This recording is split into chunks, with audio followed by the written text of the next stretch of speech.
Und jetzt das Heute-Journal mit Heinz Wolf und Marietta Slomka. Guten Abend. Letzten Monat hatte Bundesfinanzminister Christian Lindner ja seinen Entwurf für den nächsten Bundeshaushalt vorgestellt.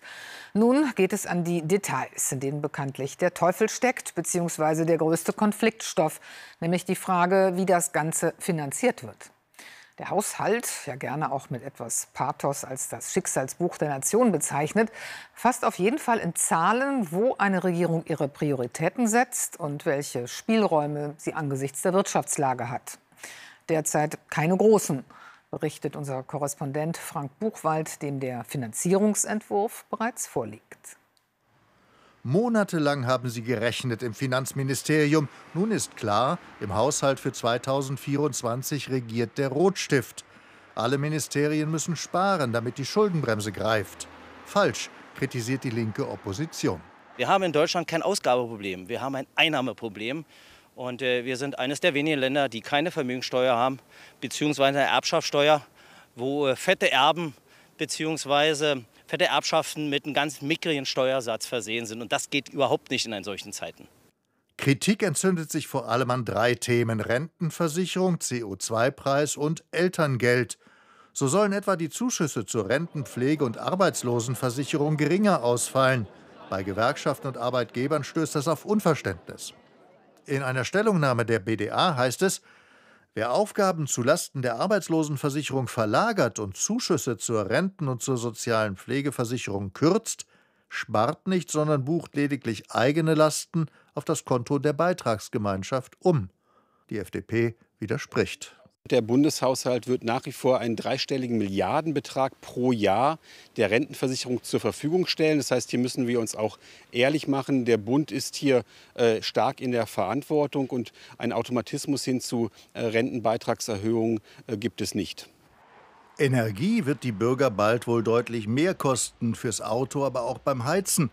Wie bereits von der Großen Koalition beschlossen, soll die CO2-Abgabe um ein Drittel von 30 auf 40 Euro pro Tonne klettern. Das verteuert Gas und Öl. Der Spritpreis dürfte wohl um 3 Cent pro Liter steigen, schätzt der ADAC. Großer Aufreger auch die geplanten Kürzungen beim Elterngeld. Eine Entscheidung der Familienministerin. Sie muss 500 Millionen Euro einsparen. Die zuständige Ministerin Paus bleibt bisher bei ihren Kürzungsvorschlägen. Wir haben Alternativen vorgelegt und wir hoffen, dass wir Frau Paus hier noch überzeugen können. Am Mittwoch soll das Kabinett über die Sparvorschläge beraten. Wie viel von ihnen am Ende jedoch Wirklichkeit wird, entscheidet im Herbst der Bundestag. Eines kann man über den nächsten US-Wahlkampf jetzt schon sagen. Er wird sich zu einem erheblichen Teil in Gerichtssälen abspielen. Das liegt zunächst daran, dass Donald Trump in zig Verfahren verwickelt ist. Die Vorwürfe reichen von sexuellen Übergriffen über Mitnahme geheimer Staatspapiere bis hin zur gewichtigsten aller Anklagen, Verschwörung zum Betrug gegen die Vereinigten Staaten. Stichwort Putschversuch. Man könnte vielleicht meinen, seine Partei wäre gut beraten, einen solchen Kandidaten eher loszuwerden. Doch Trumps Gegenstrategie verfängt. Statt über meine Vergehen, lasst uns lieber über den Sohn von Joe Biden reden. Für dessen Fall gibt es jetzt einen Sonderermittler. David Sauer berichtet aus Washington. Kommt da auf den US-Präsidenten ein Problem aus der Familie zu?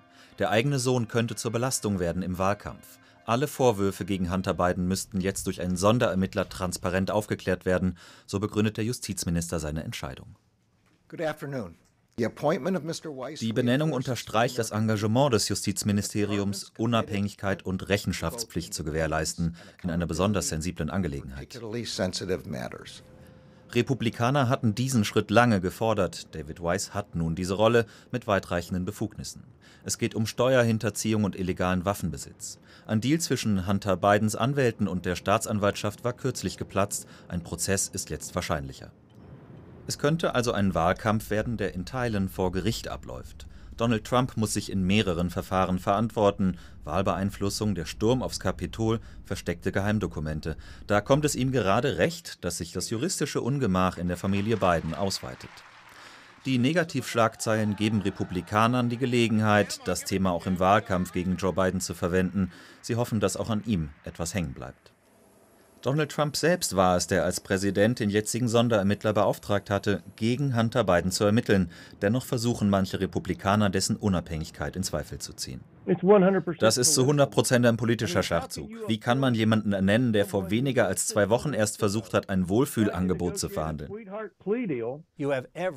Alle fanatischen Trump-Rechtsaußenleute schreien jetzt und sagen, das sei nicht richtig, nicht fair, nicht gerecht. Der ehemalige Präsident versucht, dieses Thema zu benutzen, um sein eigenes Verhalten zu entschuldigen. Fragen dazu beantworten? Nein, danke, als Präsident Biden zum Wochenende in sein Privathaus abreist. Das Thema wird ihm sicher erhalten bleiben. Jeder Journalist weiß es, jede Hilfsorganisation und auch die Bundeswehr. Ohne die sogenannten Ortskräfte ist man im Ausland nicht arbeitsfähig, schon gar nicht in Krisenländern. Da geht es ja nicht nur ums Dolmetschen. Sie helfen, Zugang zu Einheimischen zu bekommen, Situationen einzuschätzen, warnen gegebenenfalls auch vor Gefahren. Da sollten wir besser nicht hinfahren, mir ist da was zu Ohren gekommen. Es sind oft nicht nur Mitarbeiter, sondern Vertrauenspersonen. Und die Ortskräfte von Bundeswehr und Entwicklungshelfern in Afghanistan hatten auch den Deutschen vertraut. Doch dann wurden Tausende von ihnen einfach zurückgelassen, als vor 2 Jahren das Chaos in Kabul ausbrach. Es gab kein Schutzkonzept, aber jede Menge bürokratische Hürden. Daran erinnert Henriette de Maizière. Der junge Afghane in Berlin will unerkannt bleiben, sich und seine Angehörigen nicht in Gefahr bringen. Er will uns mit seinem Onkel verbinden, Unterlagen belegen. Der arbeitete als Ortskraft in Afghanistan für die Deutschen. Seither lebt er mit seiner Familie versteckt in Kabul, wartet auf seine Ausreise. Wir haben für die Gesellschaft für internationale Zusammenarbeit gearbeitet. Wir haben dafür unsere Leben aufs Spiel gesetzt. Und jetzt? Wir ärgern uns über die deutsche Regierung. Keine Antwort auf unsere Fragen. Niemand kümmert sich um unsere Probleme. Über 40.000 besonders gefährdeten Afghaninnen und Afghanen sowie ihren berechtigten Familienangehörigen hatte die Bundesregierung eine Aufnahme in Deutschland in Aussicht gestellt, darunter viele Ortskräfte. Doch nur etwa 11.000 Menschen sind bislang nach Deutschland eingereist. Grund für selbstkritische Betrachtung auch im politischen Berlin. Zu den Fehlern mag auch gehören, dass Deutschland stärker als andere Länder, wenn es im Zweifel zwischen Bürokratie und Humanität geht, sich allzu oft für die Bürokratie entscheidet und es damit Menschen schwer macht. Und das ist nicht erfreulich und das gehört zu den Dingen, die wir aufzuarbeiten haben. Auf dem Ortskräftekongress in Berlin heute der Appell, Deutschland müsse Worst-Case-Szenarien auch für andere Krisenregionen wie Mali, den Sudan oder Niger entwerfen. Das muss in Friedenszeiten, muss man sich überlegen, wie gehen wir in der Krise auch mit unseren eigenen Angestellten um. Und ist es nicht vielleicht sinnvoll, die vielleicht zumindest aus der Gefahrenzone irgendwie zu unterstützen, dass sie fliehen können? Es brauche ein Konzept für den Schutz lokaler Beschäftigter, zumindest das sollte die Lehre aus Afghanistan sein. Und jetzt geht es bei dir erstmal weiter mit den Nachrichten. Es gab wieder russische Luftangriffe in verschiedenen Regionen der Ukraine. Nach Angaben von dort wurden mindestens 2 Menschen getötet und mehrere verletzt. Russland wiederum hat Angriffe auf die Krimbrücke gemeldet, die das russische Festland mit der besetzten ukrainischen Krim-Halbinsel verbindet. Mehrere Raketen seien abgefangen worden, die Brücke sei unbeschädigt. Der Deutsche Richterbund hat seine Kritik an der von Bundesgesundheitsminister Lauterbach geplanten Cannabis-Legalisierung bekräftigt. In einer Stellungnahme zum Referentenentwurf widerspricht der Richterbund unter anderem der Einschätzung, dass die Justiz entlastet werde. Zudem führe das Gesetz nicht zu einer Einschränkung des Schwarzmarktes, im Gegenteil sei mit einer Zunahme zu rechnen. Und auch dem Ziel, den Kinder- und Jugendschutz zu stärken, werde der Entwurf nicht gerecht. Bei einem Bootsunglück im Ärmelkanal sind mindestens 6 Migranten auf dem Weg nach Großbritannien ums Leben gekommen. 59 Menschen konnten nach Angaben der französischen Staatsanwaltschaft von anderen Schiffen in Sicherheit gebracht werden. Auch vor Tunesien gab es ein Bootsunglück. Mindestens 2 Menschen ertranken. 13 konnten dort gerettet werden. Das Hilfsschiff Ocean Viking hat in den letzten 2 Tagen im Mittelmeer bei mehreren Einsätzen mehr als 600 Migranten gerettet. Sie sollen in Italien an Land gebracht werden. Auf der Hawaii-Insel Maui hat sich nach den verheerenden Bränden die Zahl der Todesopfer auf mindestens 80 erhöht. Und es wird befürchtet, dass noch mehr Opfer gefunden werden, weil die Rettungskräfte erst nach und nach in das Innere zerstörter Gebäude vordringen können. Inzwischen ist eine Untersuchung eingeleitet, nachdem es Kritik gab, die Behörden hätten nicht ausreichend vor der Katastrophe gewarnt. Es ist zwar etwas unbehaglich, jetzt Mitte August schon an den Herbst zu denken, aber er wird ja unweigerlich kommen und mit ihm Grippe-, Erkältungs- und Corona-Wellen. Und dann wird es in vielen Kliniken hierzulande wieder eng werden. Der Pflegenotstand, über den wir ja seit langem reden, ist ja nicht beseitigt. Das gilt in besonderem Maße für Kinderkliniken, berichtet Barbara Luck. Die Erdnuss war schuld. Mali hat sich daran verschluckt. Danach beginnt eine Odyssee. 3 Kliniken, kein Personal, keine Ressourcen. Per Helikopter landet sie schließlich hier. Und Malis Mutter hat kaum Worte für das alles. War die Hölle auf Erden, würde ich sagen. Also die schlimmste Nacht. Malis Geschichte spiegelt die Misere der Kinderkliniken in Deutschland. Pflegenotstand, zu wenig Betten, Notfälle, die abgelehnt werden müssen. Es ist ein tägliches Jonglieren. Morgen Besprechung im Haunerschen Kinderspital in München. Die Situation ist dramatisch, weil Kindermedizin eben anders funktioniert, zeitintensiver ist und deshalb chronisch defizitär. Im System ist nicht abgebildet, dass Kinder eben viel, viel mehr Fürsorge brauchen, dass alle Leistungen wie Blutentnahmen länger brauchen und dass wir auch noch Eltern mitbetreuen. Ein stiller Moment auf der Intensivstation. Berührung, Zuspruch. Pflegerin Christina versucht, sich Zeit zu nehmen für den schwerkranken Jungen.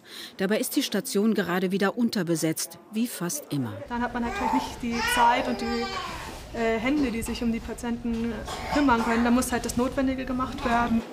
Nebenan der nächste Notfall. Ein Junge, bewusstlos, Verdacht auf Hirnblutung. Es eilt. Keine Anästhesieschwester. Andrea wird aus einer laufenden Operation abgezogen. Löcher stopfen. Klinikalltag. Oben, meine Kollegen müssen das mit übernehmen. Wir haben keine Ressourcen. Der Mangel an Pflegekräften ist das größte Problem. Trotz Gehaltserhöhungen in den letzten Jahren, der Nachwuchs zögert. Nicole Wöhler ist seit 25 Jahren Kinderkrankenschwester. Sie liebt ihren Beruf und wirbt dafür, weil er Leben verändern, weil er etwas bewirken kann, trotz aller Widrigkeiten. Wir arbeiten ja auch Wochenende, der Schichtdienst. Alle feiern Weihnachten, Heiligabend zu Hause. Wir feiern halt hier mit den Patienten oder mit den Eltern, was auch total schön ist, aber man muss es halt wirklich mögen. Mit Geld allein ist das Problem Pflegenotstand wohl nicht zu lösen. Und hier wächst derweil die Sorge vor Virus- und Grippewellen. Jetzt haben wir eben dann den Herbst und die neue Infektionswelle vor uns. Und das bedeutet eben, dass wir wieder dramatisch mehr Patienten haben. Und diese Patienten kommen einfach in die Notaufnahme, die kommen vom Rettungsdienst einfach reingefahren, egal ob wir Platz haben oder nicht.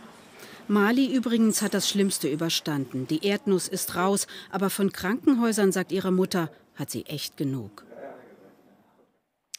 Und jetzt die Lottozahlen dieses Samstags. Sie lauten, wie immer ohne Gewähr, 19, 20, 24, 33, 40, 43. Superzahl 3. Weitere Gewinnzahlen finden Sie auf lotto.zdf.de und im ZDF-Text auf Seite 556. Die Wetteraussichten für morgen. Bei einem Wechsel von Sonne und Wolken wird es vor allem zwischen Main und Donau Schauer und teils kräftige Gewitter geben. Die Temperatur steigt auf Werte von 21 bis 31 Grad.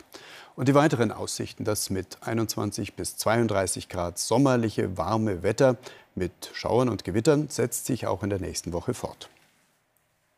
Das war's von uns. Mit dem aktuellen Sportstudio geht's gleich weiter. Da ist ja auch einiges los in der Fußballwelt.